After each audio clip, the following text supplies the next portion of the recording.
રોજ શિક્ષણ બોર્ડ ખાતે ચૂંટણી યોજાવાની છે અને ચૂંટણી પહેલા ગુજરાત રાજ્ય શાળા સંચાલક મહામંડળની પાર્લામેન્ટરી બોર્ડની બેઠક મળશે।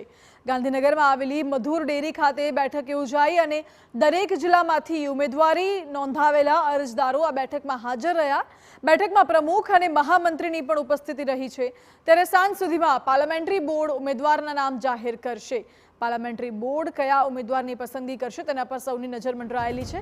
નામ જાહેર થતાં જ ઉમેદવાર શિક્ષણ બોર્ડની ચૂંટણીનું ફોર્મ ભરશે અને 8 ઉમેદવારે શાળા સંચાલક મંડળની ચૂંટણી માટે પણ ઉમેદવારી નોંધાવી છે। તો ગુજરાત રાજ્ય સંચાલક મહામંડળ અને ગુજરાત પ્રદેશ મંડળ મર્જ થયા બાદની આ પ્રથમ બેઠકો છે। શિક્ષણ બોર્ડના વિવિધ સ્વર્ગની ચૂંટણી થવાની છે અને શાળા સંચાલક મંડળની એક બેઠક માટે 8 ઉમેદવાર મેદાનમાં ઉતર્યા છે।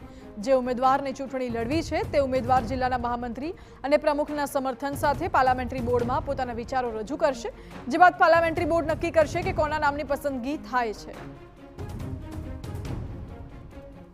અમારી સામે રજૂઆત કરશે।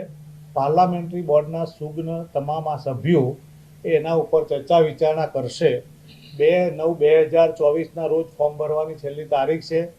ત્યાં સુધીમાં અમે પાર્લામેન્ટરી બોર્ડ બધા સાથે રહી અને એકમતીથી સર્વાનુમતે એવો એક નિર્ણય લઈશું કે કોઈ સારો ઉમેદવાર જે સરકારમાં કામ કરી શકે, સરકાર સાથે એના વ્યક્તિગત હોશિયારીના જે દાખલાઓ છે પુરવાર કરે, અને એટલું જ નહીં, જરૂર પડે ત્યાં જો કોઈ ઉમેદવાર એ સંચાલક મંડળ સાથે જોડાયા પછીનું વધારે કામ કરવાવાળો હોશિયાર હોય। સમાચાર હવે સુરતથી જ્યાં